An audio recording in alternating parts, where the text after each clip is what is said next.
உடைய இந்த ஒரு நிகழ்வில் நடந்த இந்த துயரச் சம்பவத்திற்கு தயவு செய்து மக்கள், இவன் ஏன் அங்கே வந்தான், இவன் வந்ததுனால தானே கூட்டம் சேர்ந்துச்சு, ஏன் நீங்கள் போனீங்க அவனை பார்க்கறக்கு அப்படின்லாம் கேள்வி கேட்காதீங்க. ஒரு அரசு நடந்து கொண்டிருக்கக்கூடிய அரசு இயந்திரம் பழுதுபட்டு மிக மோசமான நிலையில் இருக்கும் பொழுது மக்கள் தேடக்கூடிய ஒரு ஆவலாக எதிர்பார்க்கக்கூடிய ஒரு இளம் தலைவர் நம்மளுக்கு மறுவாழ்வு அளிப்பார், நம்மளுக்கு காப்பாற்றுவார் அப்படிங்கிற எளிய மனிதனுடைய ஒரு தலைவராகத்தான் விஜய் அவர்கள் தன்னுடைய பரப்புரையை முன்னெடுத்திருக்கிறார்.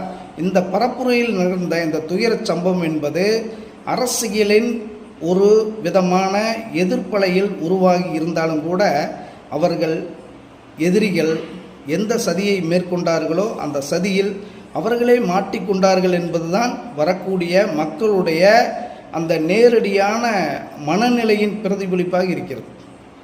ஆமாம், இவன் பின்னாடி போய் தான் எல்லாரும் இந்த துயரத்தை அடைஞ்சோம் அப்படின்னு எந்த மனநிலையிலிருந்தும் யாருமே எந்த பதிவுமே பொதுமக்கள் பதிவிடவில்லை. ஏனென்றால் ஒவ்வொரு பதிவையும் நாம் கவனித்து கொண்டு வருகிறோம். இப்போ நடக்கக்கூடிய நிகழ்வுகளை பதிவிட்டு கொண்டு இருக்கிறோம். ஏறத்தாழ 19 வருடத்துக்கு முன்பு எம்ஜிஆர் நகரில் மிகப்பெரிய ஒரு துயரச் சம்பவம் நடந்தது. 2005 பெரும் வெள்ளத்தில் பாதிக்கப்பட்டவர்களுக்கு அம்மையார் ஜெயலலிதா அவர்கள் நிவாரணம் கொடுக்கிறார்கள். அப்படி என்ற அந்த நிவாரணம் என்பது பணத்துடன் கூடிய ஒரு மாதத்திற்கான உணவுப் பொருட்களையும் மளிகை சாமான்களை கொடுக்கறதுக்கான ஒரு பரப்புரை, அது பிரகடனப்பட்ட செய்தி. அதில் கூடிய மக்கள் ரேஷன் கார்டுடன் வந்து விடியற் காலையிலே காத்திருக்கிறார்கள்.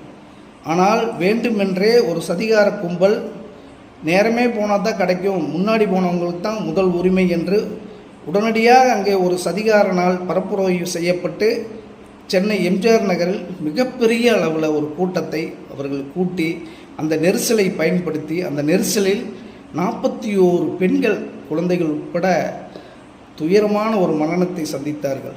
அந்த மரண சுவடு இன்றைக்கி திரும்பி பார்க்கக்கூடிய நிலையில் மீண்டும் நிகழ்ந்திருக்கிறது என்றால் இங்கே ஒரு தர்மம் தன்னுடைய உண்மையான ஒரு நிலைப்பாட்டை எடுப்பதற்கு காலம் அதற்கான எதிரியை, அதற்கான சூழ்ச்சியை, அதற்கான சதிகார கும்பலின் முகத்திரையை கிழித்திருக்கிறது. ஆனால் அதற்காக பல